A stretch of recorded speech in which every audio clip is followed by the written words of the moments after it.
बाळाचं आरोग्य मजबूत हवं आहे, मग बालघुटी द्या.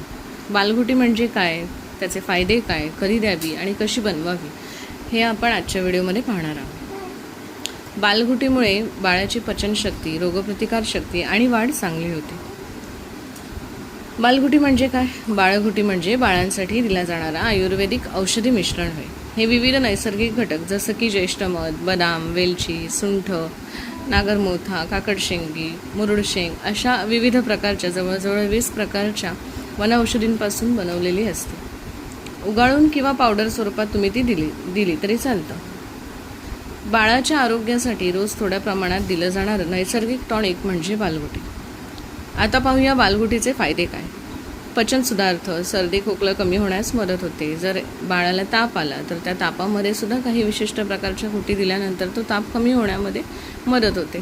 रोगप्रतिकारशक्ती वाढते, बाळाची भूक वाढते, मेंदू आणि शरीराच्या विकासासाठी ती उपयोगी ठरते.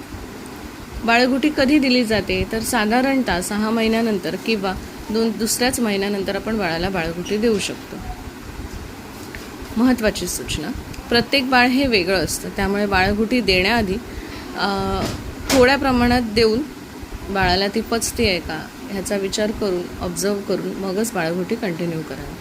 पहिल्यांदा बाळघुटी दिल्यानंतर जर काही त्रास वाटत असेल तर ती बंद करावी. दुसऱ्या महिन्यापासून बाळाला बाळघुटी दिली तर काहीही प्रॉब्लेम होत नाही, पण प्रत्येक बाळ वेगळं असतं, त्यामुळे त्या अनुसार बाळघुटीही चालू करावी. बाळघुटी कशी बनवावी हे आपण पुढच्या व्हिडिओमध्ये पाहू. धन्यवाद.